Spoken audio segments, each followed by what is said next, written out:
بسم اللہ الرحمن الرحیم۔ ڈرامہ کے فنی عناصر۔ ڈرامہ کیا ہے؟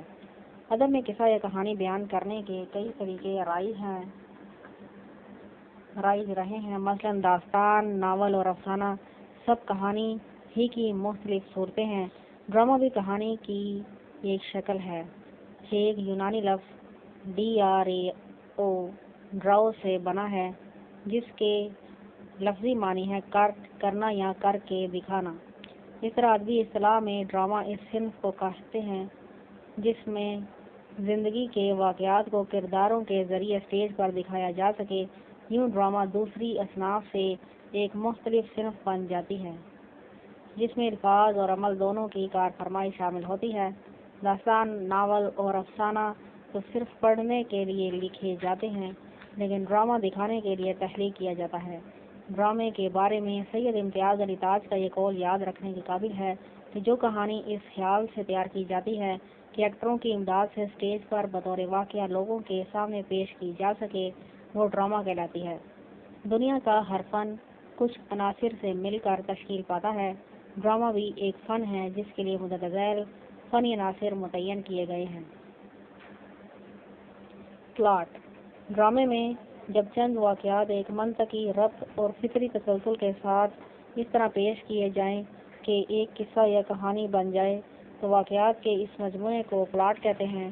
پلاٹ ہی پر ڈرامے کی بنیاد ہوتی ہے، اس لیے ڈرامہ نگار کو اس پر بہت زیادہ توجہ دینے کی ضرورت ہوتی ہے تاکہ جب ڈرامہ لوگوں کے سامنے پیش کیا جائے تو دیکھنے والے اسے پوری دلچسپی کے ساتھ دیکھیں اور یہ دلچسپی ڈرامے کے آخر تک قائم رہیں۔ کردار۔ ڈرامے میں جو افراد کہانی کے کرداروں کی نقل اسٹیج پر آ کر کرتے ہیں انہیں ڈرامے کا کردار کہا جاتا ہے۔ کرداروں کی گفتگو اور حرکات و سکنات ہی کا دوسرا نام ڈرامہ ہے۔ ڈرامہ چونکہ انسانی زندگی کی کہانی ہوتی ہے، اس لیے ڈرامے کے کردار اس دنیا کے جیتے جاگتے افراد کی طرح ہونے چاہیے۔ مکالمہ۔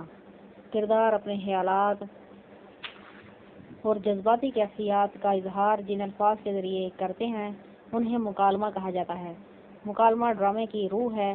پلاٹ کی دلچسپی، کردار نگاری کی اہمیت اور ڈرامے کا مجموعی تاثر سب مکالمے ہی کے تابع ہوتے ہیں۔ اس لیے مکالمے جتنے مؤثر، پرکشش اور برمحل ہوں گے اتنا ہی ڈرامہ کامیاب ہوگا۔ خود کلامی۔ خود کلامی مکالمے ہی کی ایک قسم ہے۔ جب کردار کسی اندرونی کیفیت، جذبے یا کشمکش کا شکار ہو کر خود اپنے آپ سے گفتگو کرنے لگتا ہے تو اسے خود کلامی کہتے ہیں۔ خیال۔ ہر اچھے ادب پارے کی طرح ڈرامے کا مقصد بھی تفریح مہم پہنچانے کے ساتھ ساتھ کسی ایسے بنیادی خیال کو پیش کرنا ہے جو ڈرامہ پڑھنے یا دیکھنے والوں کی فکر کو بیدار کرے۔ گویا ڈرامہ لوگوں میں ذہنی بیداری پیدا کرنے کا فریضہ انجام دیتا ہے۔ آغاز۔ ڈرامے کی آدھی کامیابی اس بات میں پوشیدہ ہوتی ہے کہ وہ ناظرین کی توجہ ابتدا ہی میں اپنی جانب مبذول کروا لے۔ اس کے لیے ڈرامہ نگار کو چاہیے کہ وہ پہلے منظر کو اس قدر پرکشش بنا کر پیش کرے کہ دیکھنے والے کہانی میں دلچسپی لینے پر مجبور ہو جائیں۔ اس کے برعکس اگر ڈرامے کا آغاز ہی غیر دلچسپ اور بے کیف ہوگا تو دیکھنے والوں کی توجہ قائم نہ رہ سکے گی اور وہ اکتاہٹ اور بیزاری محسوس کرنے لگیں گے۔ تسلسل۔ ڈرامے کے واقعات میں ایک باطنی ربط اور معنوی تسلسل کا ہونا نہایت ضروری ہے۔ ہر واقعہ گزشتہ واقعے کا منطقی رد عمل ہونا چاہیے تاکہ ناظرین ذہنی طور پر اپنے آپ کو کہانی کے ساتھ ہم آہنگ کر سکیں۔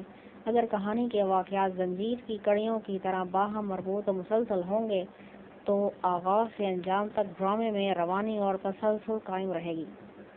کشمکش۔ قصے میں دلچسپی کا عنصر برقرار رکھنے کے لیے کہانی میں کشمکش کا ہونا ضروری ہے۔ ناظرین کو حیرت میں ڈالنے کی توجہ اور دلچسپی برقرار رکھنے کے لیے قصے میں جو غیر متوقع حالات پیش کیے جاتے ہیں اور جو گتھیاں ڈالی جاتی ہیں انہیں ڈرامے کی اصطلاح میں کشمکش پیدا کرنا کہتے ہیں۔ اس کے لیے ڈرامہ نگار قانون، فطرت اور انسانی نفسیات کے اصولوں کو پیش نظر رکھے تو وہ اپنے مقصد میں کامیاب رہتا ہے۔ حالات کے مختلف پہلوؤں میں کشمکش ظاہر کر کے ڈرامہ نگار کہانی میں ایک پیچیدگی پیدا کر دیتا ہے، لیکن اس پیچیدگی کا مقصد ناظرین کے ذہنوں کو الجھانا نہیں ہوتا بلکہ انہیں آہستہ آہستہ ذہنی طور پر انجام کے لیے تیار کرنا ہوتا ہے۔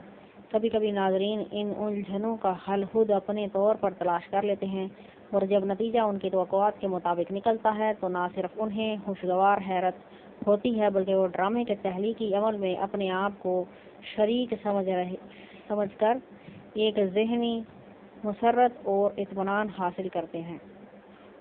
نقطۂ عروج: جب ڈرامہ نگار قصے کو ایک محسوس مقام سے شروع کر کے اسے مختلف مراحل سے گزارتا ہوا ارتقاء کی آخری منزل تک لے جاتا ہے تو اس مقام کو نقطۂ عروج کہتے ہیں۔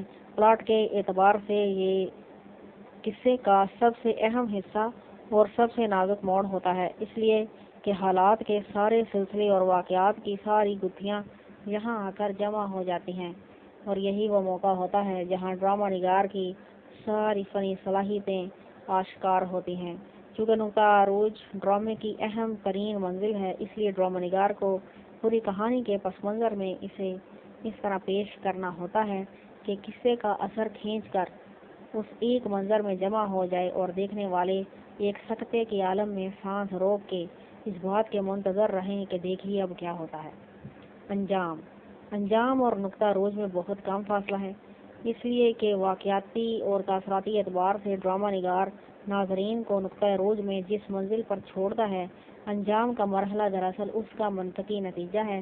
اگر ڈرامہ نگار نے نقطۂ عروج کے مرحلے کو، جو ڈرامے کے جان ہے، کامیابی سے طے کر لیا تو ڈرامے کو اس کے انجام تک پہنچانا کچھ مشکل نہیں ہوتا۔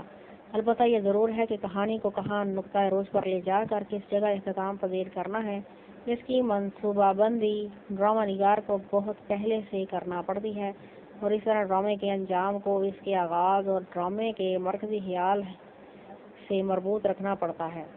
اگر ایسا نہ کیا جائے تو ناظرین کا ذہن ایسے انجام کو قبول کرنے سے انکار کر دے گا، اور یہ یقیناً ڈرامہ نگار کی ناکامی کہلائے گی۔ آرائش و موسیقی: ڈرامے کے یہ وہ عناصر ہیں جن کا تعلق ڈرامے کی تحریر کی بجائے اس کی عملی پیشکش سے ہوتا ہے۔